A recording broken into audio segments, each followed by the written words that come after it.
Welcome dear rockers, कैसे हो आप सभी। तो आज हम देखने वाले हैं द डोर। तो कहानी की शुरुआत में मोहन नाम के एक लॉयर को दिखाते हैं। मोहन अपने ऑफिस में बैठा होता है, साथ ही साथ अंदर से काफी परेशान भी लगता है। जरूर मोहन को कोई बात अंदर से खाई जा रही है। तो मोहन कुछ बात करने के लिए अपनी बेटी सीमा को कॉल लगाता है, पर सीमा भी थोड़ी नाराज लग रही है, इसलिए वो अपने पापा का कॉल नहीं उठाती और कॉल काटने के बाद अपना काम करने लग जाती है। असल में दोस्तों, सीमा एक एग्रीकल्चर इंजीनियर है और सीमा अक्सर अपने काम में बहुत बिजी रहती है। अब यहाँ सीमा ने कॉल नहीं उठाया, वहाँ उसके पिता मोहन अंदर से और दुखी हो जाते हैं कि क्या बात हो गई। और जब रात के समय मोहन अपनी गाड़ी से घर आ रहा होता है, उसी समय रास्ते में मोहन की गाड़ी का एक्सीडेंट हो जाता है और इसी एक्सीडेंट में मोहन की दर्दनाक मौत भी होती है। अब जहाँ मोहन की मौत हुई ना, वहाँ पर हमको एक औरत का साया भी दिखता है। इससे हमको पता चल जाता है कि जरूर किसी आत्मा ने मोहन को मारा है, पर इसका सच क्या है दोस्तों आगे पता चलेगा। सीन चेंज होता है और हम रात में देखते हैं कि सीमा अपने घर में सो रही है। तभी सीमा को सपने के अंदर अपने पापा की आत्मा दिखाई देती है। ये देखने के बाद उसको घबराहट के मारे नींद खुल जाती है। और वैसे भी सीमा के साथ साथ पूरा परिवार मोहन की मौत से बहुत ही दुखी होता है। यहाँ तक कि सीमा अपने पिता की मौत का जिम्मेदार खुद को मानती है, क्योंकि उसको लगता है कि शायद उस दिन मेरे पापा मुझे फोन पर कुछ कहना चाह रहे थे, लेकिन मैंने गुस्से में फोन नहीं उठाया,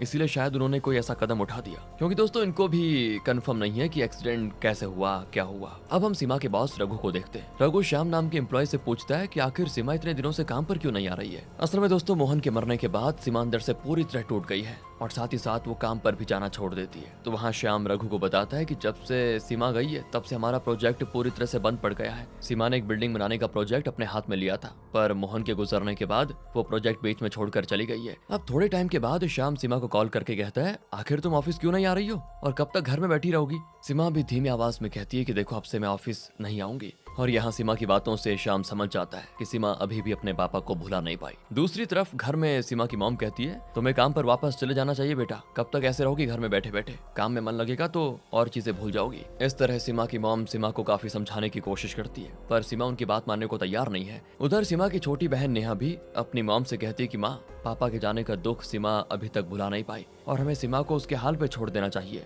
अब सीमा से मिलने घर पर उसकी बेस्ट फ्रेंड माया आती है। घर पे सीमा को ऐसे उदास देखकर माया को उसकी बड़ी चिंता होती है। माया कहती है, तुम्हें सब कुछ भूल जाना चाहिए, वैसे भी मरने वाले कभी वापस नहीं आते। लेकिन सीमा कहती है कि यार, मैं भुलाने की कोशिश तो कर रही हूँ, लेकिन मेरे सपने में पापा अभी भी आते रहते हैं, इसीलिए मैं उनको भुला नहीं पा रही हूँ। तो रात के समय हम एक बिल्डिंग को देखते हैं। उस बिल्डिंग में काफी सारे वर्कर्स होते हैं और यहाँ पर हमको पता चल जाता है कि सीमा की कंपनी ने इसी बिल्डिंग को कंस्ट्रक्ट करने का काम अपने हाथों में लिया था और इस बिल्डिंग का डिजाइन भी सीमा ने बनाया था। और जब वर्कर्स रात में काम कर रहे होते हैं ना, तभी एक वर्कर काम करते समय काफी अजीब बिहेव करने लगता है और उस वर्कर की आंखें पूरी तरह से सफेद हो जाती हैं और फिर कुछ ही देर के बाद बिल्डिंग के ऊपर से अपनी जान दे देता है कूदकर। अगले दिन उस वर्कर की मौत की खबर हर जगह न्यूज में फैल जाती है। साथ ही साथ रघु भी सीमा से मिलने उसके घर पर जाता है। वहाँ रघु सीमा से कहता है कि मैं भी तुम्हारे पापा जैसा हूँ और मैं जानता हूँ कि तुम्हें अपने पापा से कितना प्यार था, पर तुम्हें अपनी जिंदगी की शुरुआत करनी होगी और हम सभी लोग तुम्हारे साथ हमेशा खड़े रहेंगे। रघु की बातें सुनकर सीमा में थोड़ी हिम्मत आ जाती है, तो सीमा भी फैसला कर लेती है कि वो सब कुछ भुला के दोबारा से अपने काम पर जाएगी। अगली सुबह श्याम सीमा को अपने साथ पूजा नाम की फ्रेंड के घर पर लेकर जाता है। असल में सीमा का ऑफिस घर से थोड़ी दूर पर है, इसलिए काम खत्म होने तक श्याम सीमा को पूजा के साथ उसके घर में रुकने के लिए कह देता है।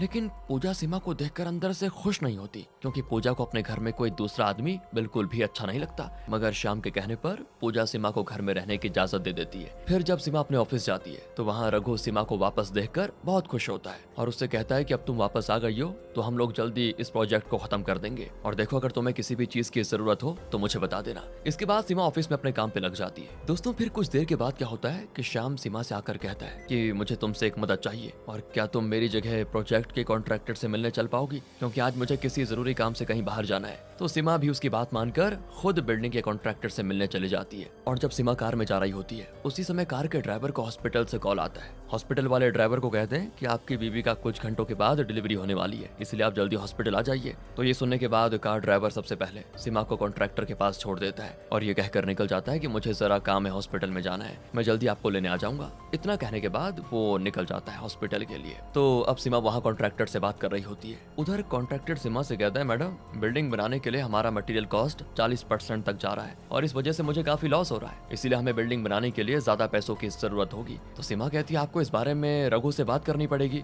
अब ये दोनों आपस में बात कर ही रहे होते हैं, इतने में एकदम से किसी के गिरने की आवाज आती है और इस बार भी एक वर्कर बिल्डिंग से नीचे गिर गया है। तब बाकी लोग भी जल्दी से उस वर्कर को हॉस्पिटल लेकर जाने लगते हैं। ये सब देखकर सीमा भी बड़ी टेंशन में आ जाती है कि ये वर्कर्स के साथ क्या खिलवाड़ हो रहा है, और फिर वो सभी वर्कर्स के साथ भगवान से प्रार्थना करने लगती है। तभी सीमा को ड्राइवर का कॉल आता है। ड्राइवर कहता है, मैडम सॉरी, आज तो मैं आपको लेने नहीं आ पाऊंगा और डॉक्टर्स ने मुझे अपनी बीवी के पास रहने के लिए कहा है। तो सीमा भी उस ड्राइवर की मजबूरी बहुत अच्छे से समझ जाती है और कहती कोई बात नहीं, तुम अपनी बीवी का ख्याल रखो। अब यहाँ सीमा माया को कॉल करके कहती है, क्या तुम मुझको लेने आ जाओगी? तो माया कहती है, मैं थोड़े टाइम में आ जाऊंगी तुमको लेने के लिए, कोई दिक्कत नहीं है। अब माया के आने तक सीमा बस स्टैंड पर बैठकर उसके इंतजार में होती है। कुछ देर के बाद सीमा वापस से माया को कॉल करती है कि तुम आई नहीं अभी तक, मैं यहाँ वेट कर रही हूँ बस स्टैंड पर तुम्हारा। माया से बात करने के बाद सीमा अकेले बस स्टैंड पर बैठी होती है। उसी समय सीमा को एकदम से किसी औरत के रोने की आवाज आती है और जैसी सीमा उस आवाज के पीछे जाती है ना, उसे बस स्टैंड के पास एक औरत रोते हुए दिखाई देती है, लेकिन औरत का चेहरा ढका होता है, इस वजह से माया उसका चेहरा देख नहीं पाती। फिर दोस्तों माया उस औरत के पास जैसे जाने लगती है, इतने में वहाँ पर एक पुलिस की गाड़ी आ जाती है और पुलिस की गाड़ी आते चमत्कार हो जाता है, वो औरत हो जाती है गायब। ये सब देखकर सीमा भी सोच में पड़ जाती है कि आखिर वो औरत गई कहाँ। अब इंस्पेक्टर गोपाल सीमा से पूछता है, आखिर इतनी रात को यहाँ पर क्या कर रही हो तुम? तो सीमा कहती है, सर मैं यहाँ अपने दोस्त के इंतजार में हूँ। तभी वहाँ पर माया भी आ जाती है। उधर गोपाल माया और सीमा से कहता है कि रात में बाहर घूमना कम करो जरा, खतरे से खाली नहीं है बाहर घूमना। अब सीमा पूजा के घर पर चली जाती है, लेकिन वहाँ पूजा उससे गुस्से में कहती है कि तुम्हारा गेस्ट हाउस नहीं है ये, तुम्हें यहाँ पर टाइम पर आना होगा। और ये पूजा है ना, ये हर समय उस पर ऐसे गुस्सा करती रहती है। साथ ही साथ पूजा अपने बॉयफ्रेंड से वीडियो पर कॉल करती है कि जब से ये सीमा मेरे घर में आई है ना, तब से मेरा जीना मुश्किल हो गया इसकी वजह से। उधर पूजा का बॉयफ्रेंड उसको कहता है कि देखो कुछ दिनों तक सीमा को संभाल लो, उसके बाद वो अपने घर चली जाएगी। फिर अगले दिन माया को पुलिस स्टेशन के पास गोपाल दिखाई देता है। गोपाल के सीनियर वहाँ पर उससे कुछ बात कर रहे होते हैं, तो वो सीनियर गोपाल को किसी केस के ऊपर अच्छे से जांच पड़ताल करने को कहता है। उन दोनों की बात खत्म होने के बाद माया गोपाल से जाकर मिलती है। अब पहले तो गोपाल माया को पहचान नहीं पाता, मगर माया उसको याद दिलाती है कि कल रात हम मिले थे, आपको याद होगा, बस स्टैंड पर। और ये कहने के बाद माया उससे उसका फोन नंबर भी मांगती है। दूसरी तरफ सीमा अपनी बहन से कॉल पे बात कर रही होती है। अपनी बहन से कहती है, देखो तुम्हें शादी कर लेनी चाहिए,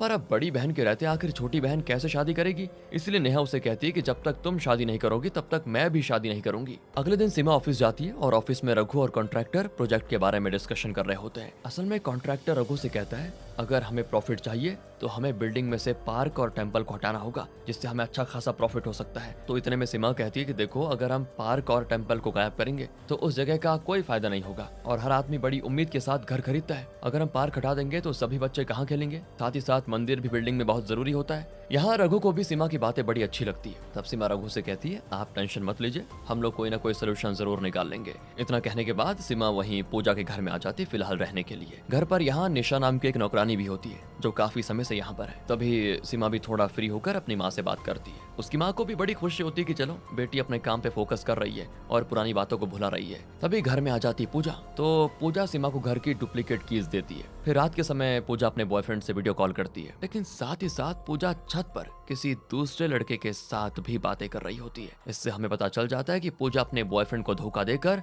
उसका फायदा उठा रही है, यानी कि दो कनेक्शन खोल के रखे हुए हैं। पर पूजा के बॉयफ्रेंड्स को इसके बारे में कुछ भी नहीं पता। अब एकदम से रात में घर के सारे लाइट्स ऑफ हो जाते हैं और सीमा को घर में किसी औरत की आवाज आती है। वो पूरे घर में उस आवाज का पीछा करती है, पर सीमा को घर में कोई औरत मिलती नहीं और इस वजह से वो इस बात पे ज्यादा ध्यान भी नहीं देती। लेकिन अगली सुबह माया को रास्ते में गोपाल दिखता है। उसकी बाइक खराब हो गई थी तो माया कहती है कि चलो लिफ्ट ले लो मुझसे, पर गोपाल लिफ्ट लेने से मना कर देता है। और यहाँ माया को एक चीज पता चलती है कि गोपाल को 1 महीने के लिए सस्पेंड कर दिया गया है। वो फिर उससे सस्पेंशन की वजह पूछती है तो गोपाल कुछ भी बताने से मना कर देता है, नहीं बताता कुछ। अब दूसरी तरफ सीमा वॉचमैन से जाकर कहती है, एक बार इलेक्ट्रिशियन को कहकर घर के लाइट्स ठीक करवा दो, क्योंकि पिछली रात घर की सारी लाइट चली गई थी। तभी घर में सीमा देखती है कि पूजा के सिर पे छोटी सी चोट लगी हुई है, लेकिन पूजा ये कहती है, अरे ये चोट बस गलती से लग गई थी, तुम्हें मेरी फिक्र करने की कोई जरूरत नहीं है। सीमा तो दोस्तों पूजा के साथ दोस्ती करने की बहुत कोशिश करती है, लेकिन पूजा है ना, वो सीमा को अपने आसपास भी देखना नहीं चाहती।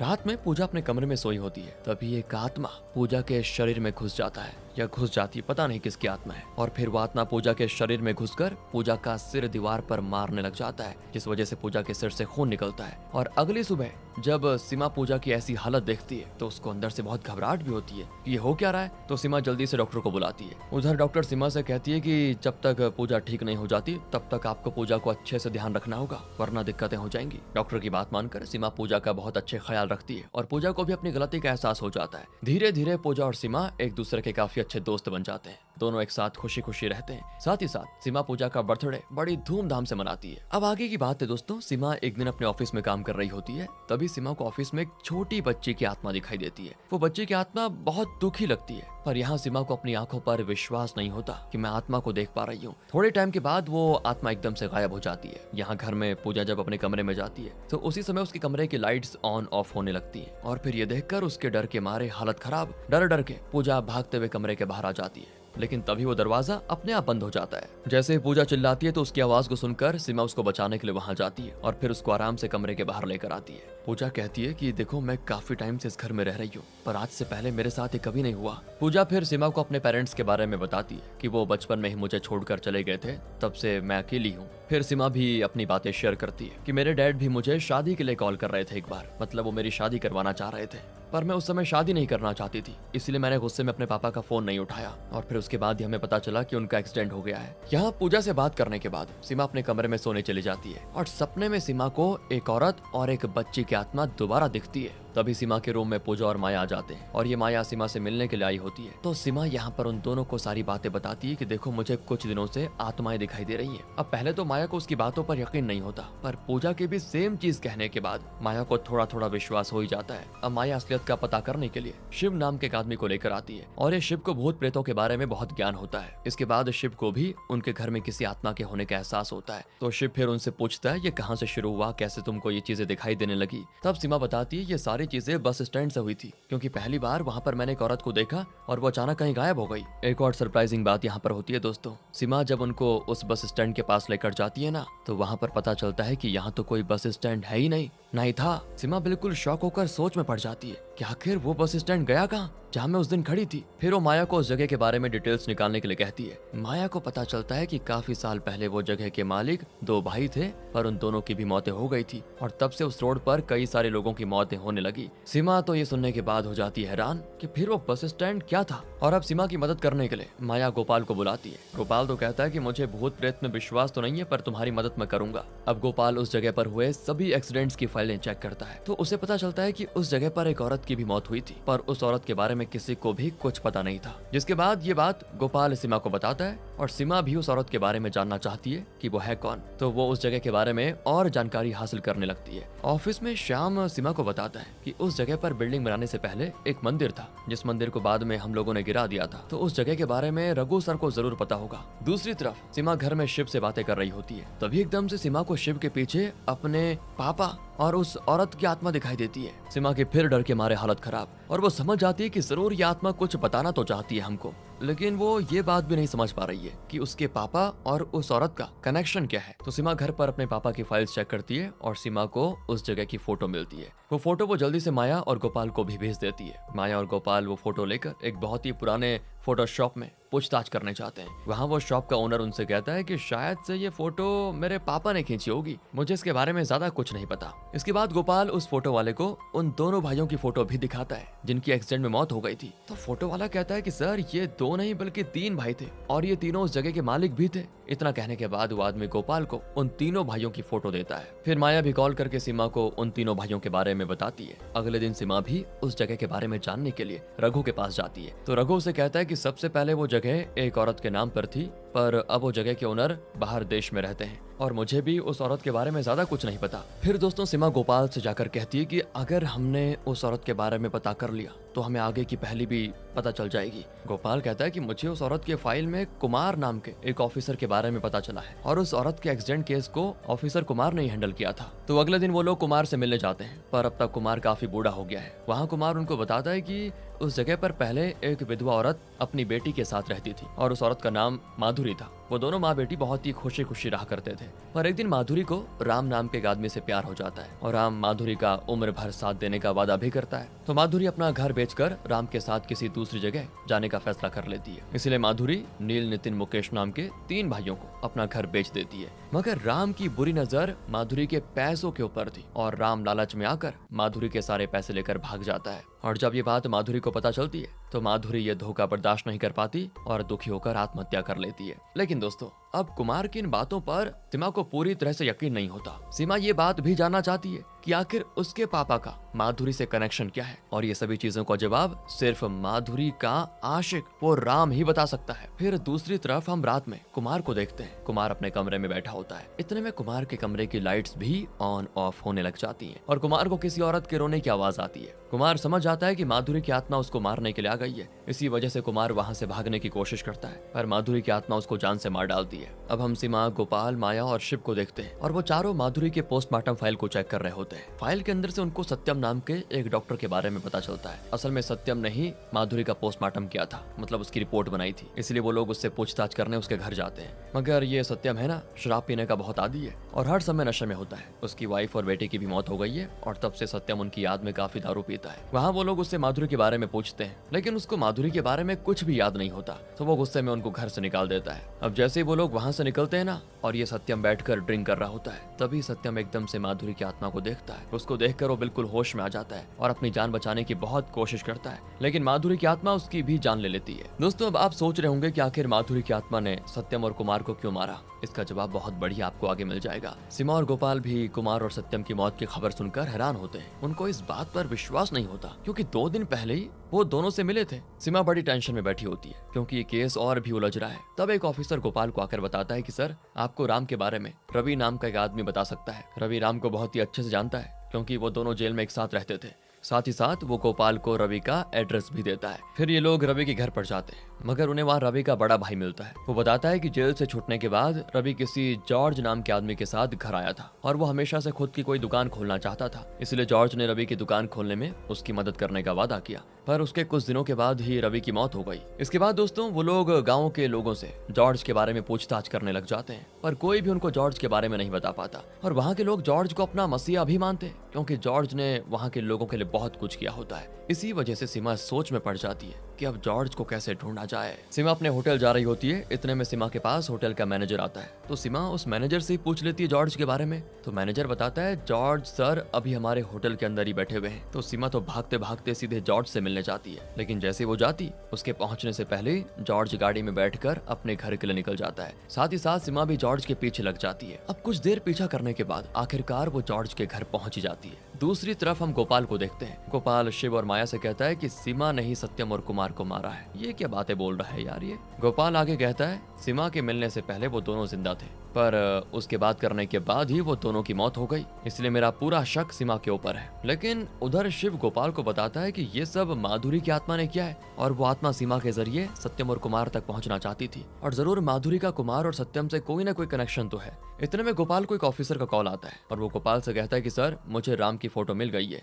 वो जल्दी से राम की फोटो भी भेज देता है। अब हम सीमा को देखते हैं। सीमा जॉर्ज से राम के बारे में पूछती है, तो जॉर्ज भी उसे राम की सच्चाई बताने के लिए तैयार हो जाता है। यहाँ पर हमको पता चलता है कि माधुरी के पति के मरने के बाद माधुरी पूरी तरह से अकेली हो गई थी और बाकी लोगों की नजर माधुरी की प्रॉपर्टी पर थी। सभी लोग माधुरी के घर को अपने कब्जे में करना चाहते थे, लेकिन माधुरी अपना घर बेचने के लिए बिल्कुल भी तैयार नहीं थी। जिसके बाद एक दिन माधुरी के घर पर राम नाम का एक आदमी आता है और राम को पहली नजर में माधुरी से प्यार हो जाता है, और फिर धीरे धीरे राम बहुत टाइम माधुरी के घर पर बिताता है। माधुरी भी राम के साथ अपना सुख दुख बांटती है। साथ ही माधुरी के घर के बाहर देवी का मंदिर भी होता है। तो माधुरी राम से कहती है, देवी माता हमेशा हमारी रक्षा करेगी और कोई भी बुरी आत्मा हमारे मंदिर में प्रवेश नहीं कर सकती है। तब अगले दिन माधुरी के घर पर मुकेश, नील और नितिन नाम के 3 भाई आते हैं और वो तीनों की नजर माधुरी के घर पर ही होती है। पर माधुरी मुकेश को अपना घर देने से बिल्कुल मना कर देती है, क्योंकि उसको नहीं देना था, और गुस्से में वो तीनों को निकाल देती है घर से। उनके जाने के बाद राम माधुरी से कहता है कि कब तक तुम अकेले सब कुछ संभालती रहोगी,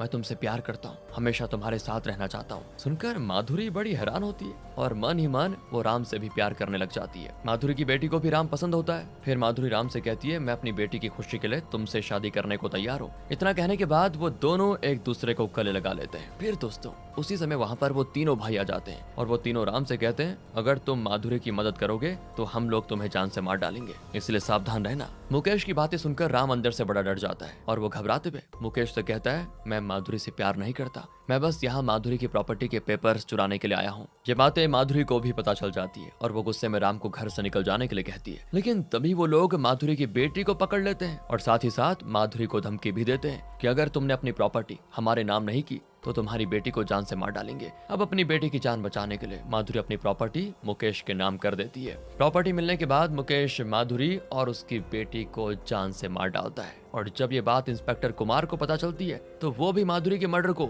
सुसाइड घोषित कर देता है। लेकिन सुसाइड घोषित करने के लिए उन्हें पोस्टमार्टम रिपोर्ट की भी सख्त जरूरत होती है। इसी वजह से वो लोग माधुरी की लाश लेकर सत्यम के पास जाते हैं। यहाँ पर हमको पता चलता है कि सत्यम भी मुकेश के साथ मिला हुआ होता है और वहाँ सत्यम माधुरी की झूठी पोस्टमार्टम रिपोर्ट बना देता है। साथ ही साथ उस रिपोर्ट में मर्डर के बदले सुसाइड लिख देता है। फिर जब रात में मुकेश वो प्रॉपर्टी पेपर्स लेकर मोहन के पास जाता है तो वहाँ मोहन मुकेश से कहता है कि अभी तक ये प्रॉपर्टी तुम्हारे नाम नहीं हुई है और तुम्हें इस प्रॉपर्टी पेपर्स के ऊपर माधुरी की बेटी के भी सिग्नेचर्स लेने होंगे। तो मुकेश सोच में पड़ जाता है कि आखिर मरी हुई लड़की के सिग्नेचर कैसे लेकर आऊं। इस पे मोहन खुद अपने हाथों से पेपर्स के ऊपर उसकी बेटी का नकली सिग्नेचर कर देता है और उसके बदले में मुकेश मोहन को काफी सारे पैसे भी देता है। जिसके बाद तीनों भाई और राम घर बंद करके वहाँ से जा रहे होते हैं तभी उन्हें माधुरी की आत्मा नजर आती है और माधुरी की आत्मा को देखते ही ना तीनों की हालत राइट। फिर माधुरी की आत्मा गुस्से में तीनों भाइयों को जान से मार डालती है और जैसे ही माधुरी की आत्मा राम को मारने जाती है उससे पहले